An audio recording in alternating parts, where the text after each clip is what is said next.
Hi guys, I'm Himal Thakkar and welcome to the first episode of Beyond the Desk by E2M. In this series, we are going to talk to some amazing people of E2M, and today as our first guest, we have Khushbu Doshi with us. Khushbu, how are you feeling today? Feeling good and excited about this interview. Oh, so glad you are the first guest. I'm so happy. Khushbu, would you please introduce yourself to our viewers? Sure. So, hi guys, I'm super excited to be in this interview. So to give you a little context about my background at E2M. So, I have been working in sales and customer services here. It has been a pleasure working with such a great team. And in terms of the number of years that I've been working here, it has been, I would say, more than 4 years. This July, I'm completing 5 years. Yeah, we are very excited about that. So, Khushbu, you are VP of Sales. How would one of our female leaders? So, how would you say you use your position to advocate inclusivity and in our workplace? Yeah. Yeah, so basically, I believe that E2M has always been a believer of giving equal opportunities irrespective of the gender.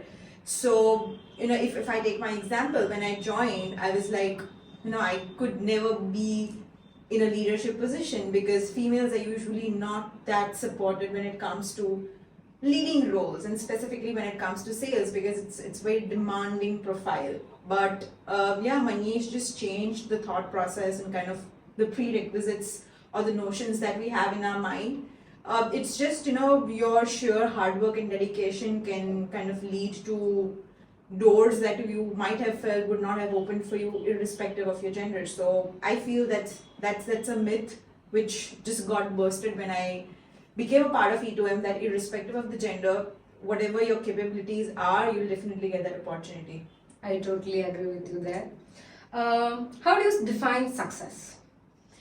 So that's a good question. So success is basically, I feel that when people around you are happy, when people around you are doing good, and if you have a little contribution in that, then that defines success for me. So let's say if it's my sales team or it's my customer service team or it's seeing the business grow, if I'm seeing traction in that, if I'm seeing a great improvement in those stats, then I feel that that's a success for me.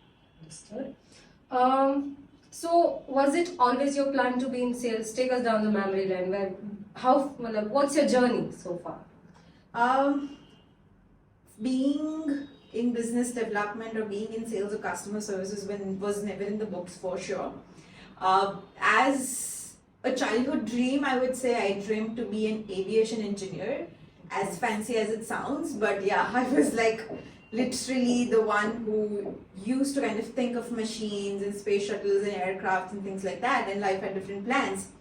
So yeah, I did not get a chance to kind of learn or study more about it, so had to do my BTech in computer science. Even while I was doing my BTech, I was not sure that this is the field for me or not. And then I was like, okay, what do I know after studying BTech? I'm like, coding? No, I don't know it. Testing? No, I don't have patience to do it. And then finally it led to what you're good at. I'm like, okay, I'm good at talking to people. How can that be used to get me a job? So what could I be? Then I'm like, okay, I get only two options. One is business analyst or a business development executive. And that's how this led me to being a business development executive. And once I kind of figured out that opportunity, it just led to whole new opportunities. We are glad. Okay, so if I ask you to list down 3 things that you love about your job, like some things that make you come to office on a Monday morning without blues.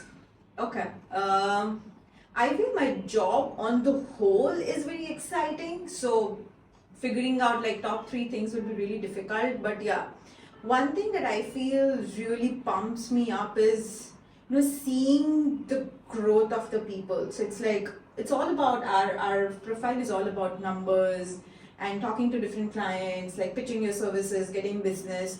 So when you kind of see that numbers rolling, it just brings that, I would say, adrenaline passion within you that okay, I need to hit this target, I need to hit this number. So it doesn't give you, I would say, a peaceful sleep, and that is something that we really endure about this profile, that it doesn't let you settle.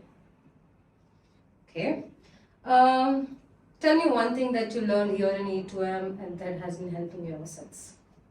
Um, I'm a strong believer of this funda which Manish has inculcated is your growth is an end result of people's growth. So if people around you will grow, eventually that will lead you to your growth.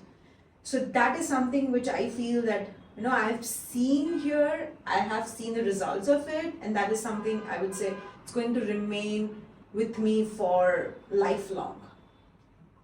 I also feel that I've seen this in this office particularly, that you guys push in a way that is very good for people around you as well. You don't believe in individual growth. I've seen that, Yeah. and I'm so glad of it because I'm also part of that. Okay, if I ask you to describe E2M in one word, what will that be? That word. I would say pathbreaker. Okay, so that was all for some serious talk. Now we are going to have some real fun. So, what would you change if you become CEO for one day? I'm sure Manish is going to love this answer. I guess the only thing that changes is going from this cabin to the cabin next door, which is like a dream cabin where I can get to see beautiful sunsets. So yeah, that is one thing that I'm looking forward to if I become a CEO. I'm going to just chill there with a coffee in my hand, with books, and seeing that wonderful sunset. I agree, the sunsets there is beautiful. I've seen it a couple of times and I'm fan of too. Okay, so tell us one weird thing that you did and not many people know about, something that is totally out of character for you. That's a really tricky one. Yes, at times what happens is, we go on back-to-back calls with the clients. So at times what happens is when you have your teammates on the call and they're explaining something to the client in a very elaborated way, and then you're like, okay, I have a hard stop, I have another call in 15 minutes, please wrap it up. Please wrap it up. But they are not able to wrap it up because they are yet not finished. So what we do basically is, or something that I might have done out of my character, is just go on the host list, like go on the audience, mute them and say, hey, I feel his network is out. So, this is just what we wanted to say. So it's like, getting your co-worker on a mute and then taking over the lead, because that's not usually us, but yeah, at times we have to do it. Okay. I thought that was supposed to be a secret. I didn't know about this. Okay. What was your most amazing moment at life of E2M? There have been many memorable and amazing moments here at E2M. One of the top most memorable event I would say is hitting the target, or I would say hitting the victory gong for 100 advanced plans. That was like a dream for us because we had just started the whole thing like in COVID, where we were not sure how this is going to pan out, if this is going to work, how is this going to work, and then kind of seeing that growth from like 10 signups, 20 signups, 30 signups, and then we reached like 100 signups, and that was like a moment of victory which I feel that I'm going to cherish forever. Is we never thought that we are going to hit that number so short, and it just happened. And yeah, I feel that's the You most achieved an memorable one. unrealistic goal in a very short time. Exactly, and that was like, okay, that just pushes you, and that moment I feel I'll remember and cherish for lifetime. Okay. Has there any embarrassing but funny moment in E2M? Embarrassing yet funny movement, I guess so, yes. There are many, but I'll just like to mention about one. So we had this karaoke event where people had to sing their heart out, and you have to like imitate as well. Now you being in the team, you have to do it, and then you are like, okay, how can I contribute in that karaoke? I can sing? No. I can play anything? No. What else could I do? So my team made me a cheerleader, where I was like standing in the back and doing with the, I would say, pom-poms doing this. So I feel that was the most funniest and the embarrassing moments for me, where I was like there in the background and like doing this, and I'm like, okay, is this my workplace? Really? So yeah, that is one moment. We'll show this video to people. Okay, so if you have to choose 3 people from history or from a fiction world who you can invite to a dinner party, for discussion and things, you know. So who will those three people will be like? Okay, that's a good one. I would say that okay, first one would be Naval Ravikant because I really want to kind of understand how he thinks the world is going to evolve, and I'd love to have like a philosophy chit chat with him. Other would be Elon Musk, but he might be very busy, so it could be a virtual meeting. That's fine. Okay. And the third could be. I feel third is a very competitive spot because I never think of like three choices. I just think of one. So yeah, Naval and Elon. Okay, but these are real life people. I'm talking about either historic people Okay. or the fiction world people. Historic people, I feel we should let them rest in peace. We Okay. don't want to bring those people back. We are good, thank you. And in terms of fictional world, I feel that Powerpuff Girls, that could be one, and the other could be, yeah, I'm not a fictional person, so I don't remember that many characters. Okay. But yeah, Powerpuff Wow, Girls would be good. Bubble is my favorite. Yeah. Okay, so that is all, but we have rapid fire round for her. So as a rule of rapid fire, you have to be very quick with your answers. Okay. You don't get too much time to think, right? Okay, so the first question is, what is your most useless talent? What is the most useless talent? Okay. Talking irrespective of any topic, I can just speak talking about anything. That is a good thing, actually. Good for a few people, but yeah, useless for other people. Yeah. Okay. I believe you are an introvert. So Yes. what would you choose? Singing in front of 1,000 people or dancing in front of 1,000 people if you had to?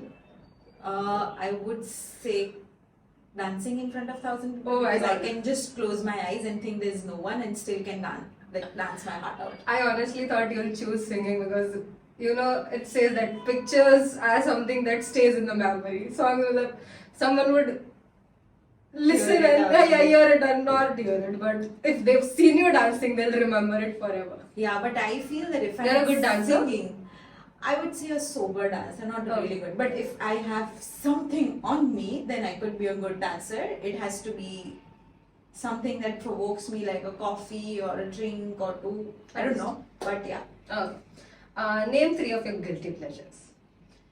Okay. Chocolates. That's one of the most, I would say, guilty pleasures. The second is good food. Good food is good mood, guys. So that's not a guilty pleasure, but yes, it is in the list. And the third is talking about something senselessly to your friend. So it's like after talking hours and hours, you feel like, oh, I just spent like 2 hours talking about something very nonsense on the phone, and then it's like, well, it's fine. It's It a gives you feel-good pleasure. thing, Yeah, yeah. it's a feel good thing. Okay. Name 3 things you're afraid of. Afraid of. Afraid of getting in a comfort zone. That is something that kind of pulls me up from my bed every day. I feel that is one thing that I'm afraid of. Second is not being surrounded by good people. So that is something that puts me off. And the third is very weird insects like lizard or something like that. That's a huge turn off for me. What is the most used app on your phone? Most used app, I feel for now it's Gmail. Yes, Okay. that's the most used app because you guys are all listening, so I'm telling Gmail. Okay. Otherwise, it will be Netflix. I know. Um, But Netflix we don't use on phone. Yeah, that also. Exactly. Yeah. Okay. So we asked few people in our offices to ask Khushbu some questions, and we have it here in bowl, and she'll pick Oh, chits. is it? She'll pick chits and she'll answer them. So all those who are waiting for your answers, the answers are here now. Okay, I am kind of nervous now because you never know what they're going to ask you. One fashion advice if you could give to us. Guys, just be comfortable in yourself. Just, carry everything confidently, and that's how it just lifts up your personality. There's no fashion advice. Okay, I'm a big fan of your fashion, by the way. I'm not sure if I've ever told you that, but I'm a very big fan of you. Thank you. I'll take that as a compliment. Okay, here goes the second one. how does it feel to be empowered and a female soul model to many girls? Role model, that is. Okay, role model, I'm sorry. So it's a very big word for me when people feel that okay, I'm a role model or they become empowered from me, because that has never been the basic of doing anything. It's like I always believed in breaking the barriers that comes in your way for your growth and success. And when you break that, I feel people around you feel that okay, you're doing something exceptional, but in your head, you are just doing what is needed in that moment. Okay. What is your spirit animal and why? I feel cat. Oh my god, I didn't expect that. Because they are kind of unpredictable. Okay. They could be happy without any reason. They could bite you. They could be sad. They can nail you without any reason. Extremely moody. Yeah. Okay. So moody. They are actually very lazy. You are not, right? At times I am, but I don't show that part though. People. Okay. What is your driving source of energy?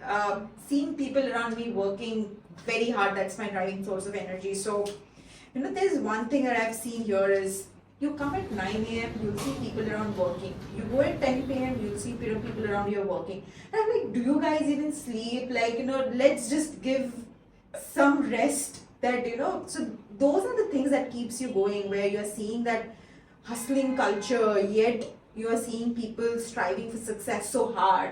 So that is one thing that keeps you going, that you want to do things, in kind of exceptional way. I guess there are a few more. We'll do just 5. This yeah. one is 5th, I suppose. One of the darkest moment in life and job. Oh, this is a deep one. Oh my god. Why are you asking this?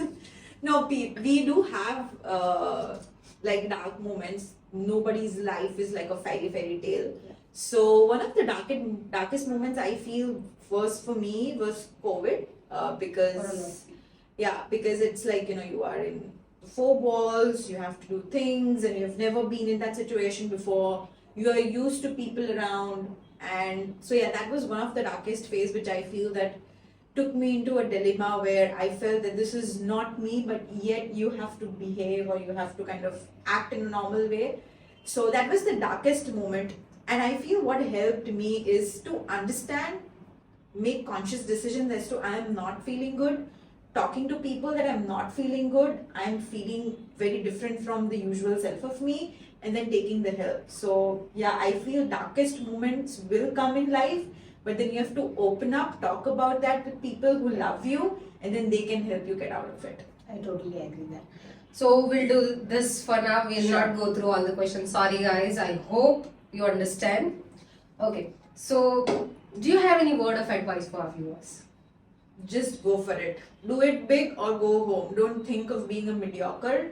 Just do it with all your heart and things will fall in place. Thank you so much, Khushbu. You are a wonderful guest for us, and I'm very glad to have you on our show. Thank you, Himal. Thank you for having me. And I am really excited to see kind of how this turns out, because this is kind of we are also very excited about this. And it was just pleasure work, like speaking with you, going through the questions that people might have kind of put together for me. So it was fun. Thank you so much, guys. Thank you, guys. Bye. Bye. Thank you so much, guys, for watching this video. I hope you enjoyed this video. If you liked it, please like, share and subscribe. And if you're watching this on YouTube, share to our channel and let us know in comment section below who you want to watch next. We'll be back with another episode soon. Bye-bye.